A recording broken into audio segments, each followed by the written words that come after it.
رب اشرح لي صدری ویسر لی امری واحلل عقدۃ من لسانی یفقهوا قولی واجعل لی وزیرا من اہلی. اب میں انشاءاللہ آپ کو رسول اللہ صلی اللہ علیہ وسلم کی شان دکھاؤں گا قرآن کے ایک لغوی معجزے کے ذریعے سے.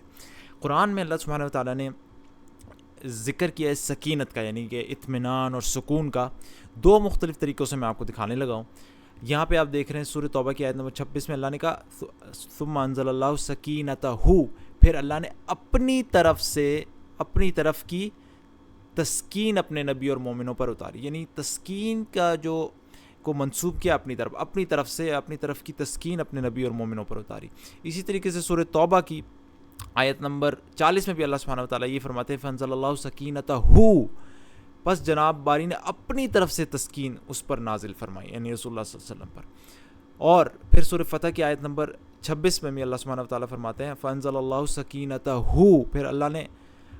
پھر اللہ تعالیٰ نے اپنے رسول پر مومنوں پر اپنی طرف سے تسکین نازل فرمائی. تو یہ ان تمام آیات میں جو میں نے آپ کو 3 آیات دکھائی ہیں، اس پہ اللہ تعالیٰ نے سکینت کو اپنی طرف منسوب کیا کہ اللہ نے کہا کہ میں نے اپنی سکینت نازل فرمائی، اپنا سکون اور اطمینان نازل فرمایا. جبکہ جو باقی 2 آیات ہیں میں آپ کو دکھانے لگا ہوں، سورہ فتح کی آیت نمبر 18، اس میں اللہ سبحانہ وتعالیٰ فرماتے ہیں فَأَنزَلَ السَّكِينَةَ عَلَيْهِمْ. یہاں پہ کہا پھر اللہ نے کیا کیا، پھر ان پر اطمینان نازل فرمایا، سکینت نازل فرمایا. یہ نہیں کہا اپنی طرف سے، یہ نہیں کہا. اسی طریقے سے سورہ فتح میں فرمایا آیت نمبر 4 میں سورہ فتح کی هُوَ الَّذِي أَنزَلَ السَّكِينَةَ، وہی ہے جس نے مسلمانوں کے دلوں میں سکون اور اطمینان ڈال دیا. یہ نہیں کہا کہ اپنی طرف سے، یہاں پہ بھی اپنی طرف منسوب نہیں کیا. اب آپ نے فرق دیکھ لیا کہ کچھ آیات میں اللہ کہتا ہے سکینتہ، اس کی اپنی طرف سے سکینت، اور کچھ آیت میں کہتا ہے سکینت اپنی طرف منسوب نہیں کرتا. اب اس کی خوبصورتی دیکھیں، یہ قرآن کے ایک تو لغوی معجزہ بھی ہے اور رسول اللہ علیہ وسلم کی شان بھی ہے کہ اللہ تعالیٰ نے علل ٹپ اور فضول اور تکے سے نہیں الفاظ جہاں بھی دل کیا اپنی طرف منسوب کر دی سکینت، اور جہاں دل کیا نہیں کی. نا، اس کے اندر ایک قاعدہ ہے، اور وہ یہ ہے کہ جب آیت میں رسول اللہ صلی اللہ علیہ وآلہ وسلم کا ذکر ہوگا کہ ان پر سکینت نازل کی، خواہ مومن ساتھ ہوں نہ ہوں،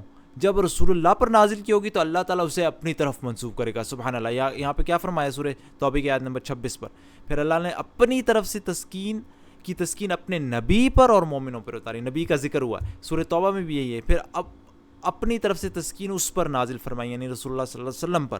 اسی طریقے سے سورہ فتح کی آیت نمبر 26 پہ اور اللہ تعالیٰ نے اپنے رسول اور مومنوں پر اپنی طرف سے تسکین نازل فرمائی. تو جہاں اللہ تعالیٰ نے اپنی طرف تسکین کو منسوب کیا ہے، وہاں رسول اللہ صلی اللہ علیہ وسلم پر اس کو نازل فرما رہا ہے. جبکہ جب اللہ تعالیٰ نے رسول اللہ صلی اللہ علیہ وسلم کا ذکر نہیں کیا وہاں پہ صرف مومنوں وغیرہ کا ذکر ہے. یہاں پہ اللہ تعالیٰ نے کیا فرمایا، یقینا اللہ تعالیٰ نے مومنوں سے خوش ہوا جبکہ وہ درخت تلے تجھ سے بیعت کر رہے تھے، ان کے دلوں میں جو تھا اسے اس نے معلوم کر لیا، سو ان پر اطمینان نازل فرمایا، سکینہ. اپنی طرف سے نہیں، صرف ان پر، کیونکہ یہاں پہ رسول اللہ صلی اللہ علیہ وسلم کا ذکر ایکسپلیسٹلی نہیں ہے.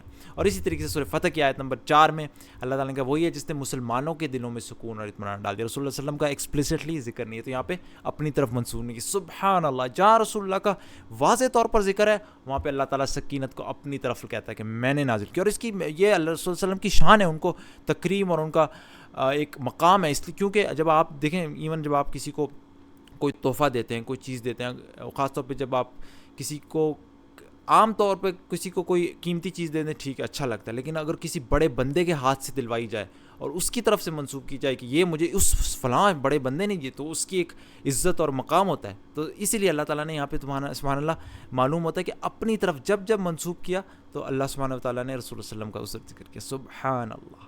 تو یہ بھی دیکھیں، اور یہ قرآن کا کوئی معجزہ بھی ہے کہ فضول میں اللہ تعالیٰ نے بغیر قاعدے کے الفاظ نہیں کیے. جہاں بڑے سوچ سمجھ کے اس سے یہ ثابت ہوتا ہے کہ قرآن کے اندر الفاظ فضول میں اور تکے سے نہیں اپنی جگہ لگے، جہاں ہر چیز سوچ سمجھ کے ایک لفظ چن کے اپنی جگہ رکھا گیا. تو اللہ تعالیٰ ہمیں قرآن پہ یقین دے کہ اللہ کا کلام ہے. سبحانک اللہم و بحمدک، اشہد ان لا الہ الا انت، استغفرک و اتوب الیک.